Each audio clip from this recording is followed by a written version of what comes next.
on the path to enlightenment. And today's subject is that reality cannot be known through science or philosophy.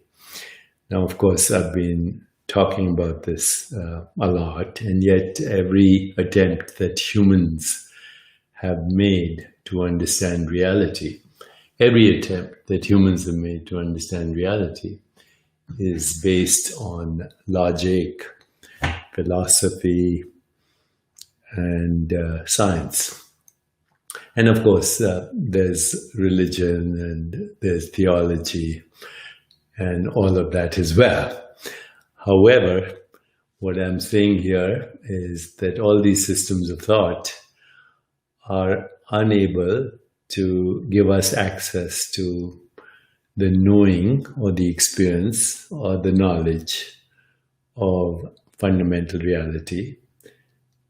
And everything we learn about reality from science or philosophy is inferential. It's not direct. Who's from Moscow? Somebody from Moscow. Thank you. Very nice to have you here. I'm seeing all your messages, so thank you very much. So now, of course, I'm wearing a t-shirt, and it's called The Science of Consciousness. It has a huge brain underneath it. And actually, I am going to be giving a keynote at the Science of Consciousness. I've been going there for many years. It's run by a good friend of mine, Stuart Hameroff, who's known for the OR theory for consciousness, looking at microtubules in the brain as very important in giving us the experience of the contents of consciousness, or the experience of perceptual reality. So there is something called science of consciousness. And what I'm saying here is that the science itself is an activity in consciousness. Science itself is an experience in consciousness. So whilst it's amazing that we can now address consciousness through the window of science, we should always remember that anything that science tells us about consciousness is inferential. And that's true of philosophy. That's true of any system of thought, any system of thought. No system of thought can give us access to reality. So what do I mean by reality right now? Oh, somebody liked the Washington Post article. Oh, they did not. Okay, well, listen, I get my message through any channel. That whether it's the Washington Post or the New York Times or Fox News or CNN, doesn't matter. Or it's here. We use media to expand awareness. So I will look at your messages later. I don't want to be distracted. I just want to say, when I say reality, I mean existence. Existence. I also mean life. I also mean awareness of existence. So they're all synonymous. Without awareness of existence, there is no knowing of existence. Once again, without awareness of existence, there is no knowing of existence. And if there is no knowing of existence, then for us who want to know existence, there is no existence. So existence, knowing of existence, awareness of existence are synonymous. And what I'm saying is that thought, or a system of thought, whether it is philosophy or science, cannot give us access to the knowing of existence. Why am I saying this? Why I'm saying this is that science as of now, or philosophy, uses thought without having any clue to what the source of thought is. So can you know something without knowing its source. We use thought. We use thought all the time in every modality of experience. Right now I'm speaking to you, I'm using thought. You're listening to me, and you're also interpreting my thoughts, which requires thought. So all our activity requires thought. But what is thought? Obviously, thought is not a material thing, right? Thought is not a piece of matter. Okay, you can't see thoughts. What you can see is the neural correlates of thoughts, which are electrochemical activities. But at a fundamental level, even the activity of a neuron is just plus minus charges going on and off on the cell membrane of the neuron. And then there are all these electrochemical activities that correlate with every experience. But in the brain itself, there's no experience happening. There's no sound, there's no color, there's no taste, there's no smell, there's no texture, there is no feeling, there are no images. What's there in the brain is just what we call the physical or material correlates of experience. Sensations, perceptions, images, feelings, thoughts. The acronym is SIFT, S-I-F-T, which is all experience. And it's entangled with what we call thought. But what is the source of thought? And how do we get to the source of thought with thought? Because thought occurs after what we call subject-object split. So consciousness is the ground of existence that modifies itself into all experience, but in so doing, it also splits itself into subject and object of experience. And all science is actually looking at the objects of experience without understanding that the objects of experience are actually not physical objects, but modes of knowing and perception in human consciousness. As far as we are concerned, you have no knowledge of the mode of knowing and perception that maybe a caterpillar uses, or an eagle, or a dolphin, or a snake, or a bird, or just about anything. By the way, this is my new book. It's called Total Meditation, and I hope you'll read it. It's coming out on September 22nd, but you can actually pre-order it right now if you want. And if you do, you help me spread the message. So going back, what is the source of thought? And the source of thought is the source of all experience, because all experience for humans is entangled in a story, whether it's a scientific story or philosophical story, religious story, theological story. It's still a story, and that's a human activity that uses thought. But thought itself has its source in pure consciousness, and without Tova Chronix is saying, my perception is you're growing younger and more vital during these COVID-19 months. And the question is it more rest? No, it's not more rest. I'm reinventing my body by reinterpreting my body not as a physical entity, but as a mode of consciousness. And since consciousness is infinite possibilities, then you can do anything with your body, including reverse the age. And that's what I'm doing, just to prove what I'm saying, that aging is reversible. Biological aging is reversible because consciousness is not a product of biology. Biology is an experience in consciousness. Okay, so leave aside that. What I'm saying is that science and philosophy or theology cannot lead us to the knowing of reality, the pure knowing of reality. In order to know the pure knowing of reality, we have to transcend thought. We have to go beyond thought. and go to the source of thought, which as pure consciousness is infinite field of possibilities, infinite creativity, infinite evolution, maximum diversity of expression, almost infinite expressions of itself. And the way consciousness knows itself is it divides itself into subject and object of experience. And with that split, it knows itself as experience, including all objects, including the body.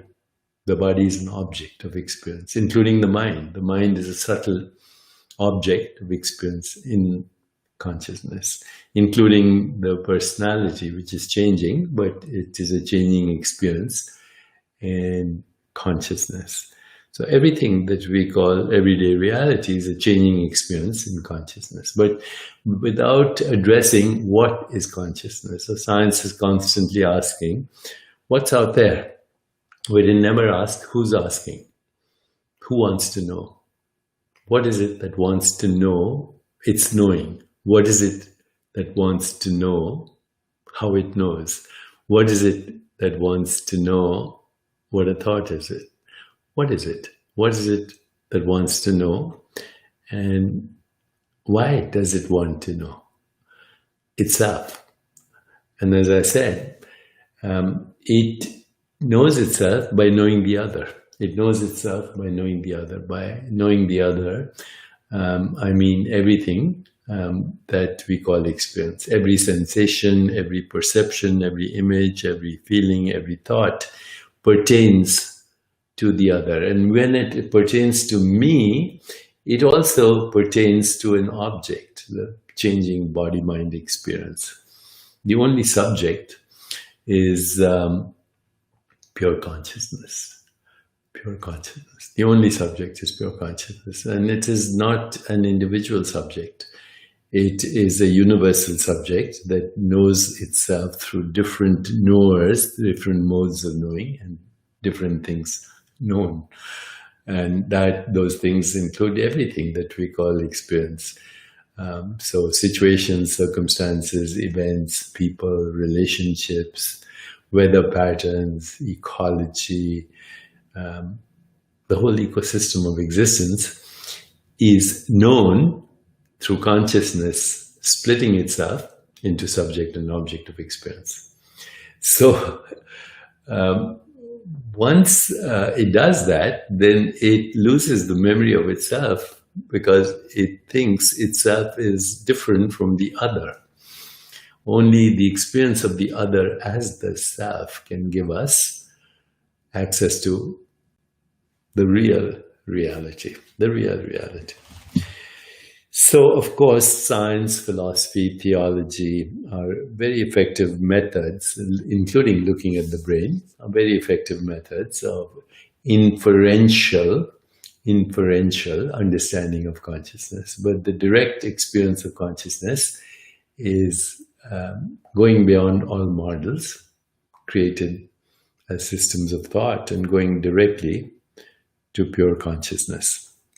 So, having said this, I'm going to repeat what I've already posted on social media today as 3 sutras from the Yoga Bashishta. And these are very interesting sutras that I want to explain. I didn't have enough time to explain in the short post I did earlier. So the first sutra says, the first sutra that I'm reading right now, there are hundreds of these sutras, if not thousands. So the first sutra that I'm reading today, it says, he who has abandoned the idea that there is an object of perception which is other than the self is not subjected to the defects born of pleasure and pain, joy and sorrow, birth and death. He's known as a yogi. So who's the yogi? Who sees that every object out there is a modified perceptual activity of the self, and therefore is the self. I am the other. I am this, I am that, I'm all this, and I'm this too. And that alone is. And what is that? That is consciousness modifying itself as this and that. But there's another way of addressing this, which is I'm not this, I'm not this, I'm not that, I'm not this, I'm not this, I'm nothing, that can be conceptualized or perceived. And when you go that route, then also you end up in the same place, which Tao Zhen Chil is calling I am. Yes, I am, prior to I am this or that. So this is very beautiful from Yoga Bashishta. He says, he who has abandoned, could be she who has abandoned, the idea that there's an object of perception which is other than the self, is cured of all suffering. Basically, that's what he's saying. In the next sutra, he says, consciousness minus conceptualization is the eternal Brahman, the absolute, divine matrix of consciousness. Consciousness plus conceptualization is thought and the universe. So the universe that you and I experience is a projection of thought. Okay, but it's not reality. It's a projection, and a human projection, a species-specific projection. So that sutra says it all. And then there's a third sutra that follows that, says, between the experiencer and the experience, you are the experiencing. Between the seer and the scenery, you are the seeing. Knowing this, remain in self-knowledge. The conventional me is the act of experiencing, the impermanent, temporary flux in the vast expanse of infinite consciousness. The real me, and I'm pointing here, but I shouldn't. The real me is everywhere. That which sees is everywhere, is not the flux, but the ocean of consciousness. It is the experiencer, the experiencing, and the experienced all at once. What my teacher Maharishi used to call Rishi, Devata, and Chandas. Rishi, the seer, Devata, the process of seeing, and Chandas, that which is seen. They're all one. And when you're grounded in the samhita, the togetherness of Rishi, Devata, and Chandas, then you are home. You're where you start from. I like to quote T.S. Eliot, who says, we shall not cease from exploration, and the end of our exploring is to arrive where we started from and know the place for the first time. And that is what we're doing here in our journey of enlightenment. So that is what I wanted to say today. And I wanted to also say that my new book, Total Meditation, which is called Practices in Living the Awakened Life, Practices in Living the Awakened Life, can now be pre-ordered from online bookstores and elsewhere. It will be soon available in September for all. So that's it for today. But now I will look at some of your comments. So if I can answer them, I'll try. Okay?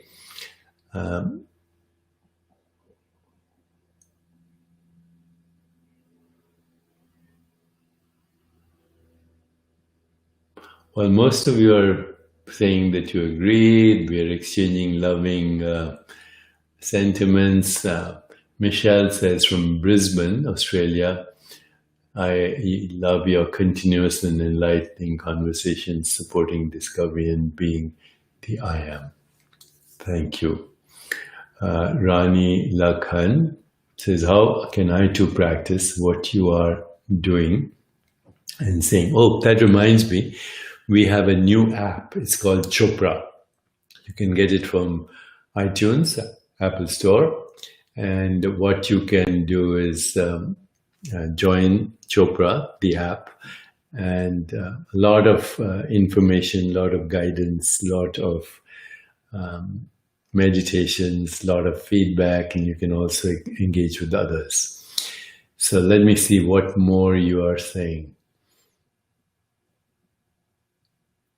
Now I think we're pretty much set for today. Many are afraid to experience themselves, yeah. And when you're afraid to experience yourself, you're in danger of not knowing yourself and therefore making irrational decisions for yourself and others. Okay, I think we're good for today. Thank you for joining me, and let's keep on the journey together. Okay? Thank you so much. All my love, and thank you for congratulations on the new book as well. Take care, my friends. See you soon.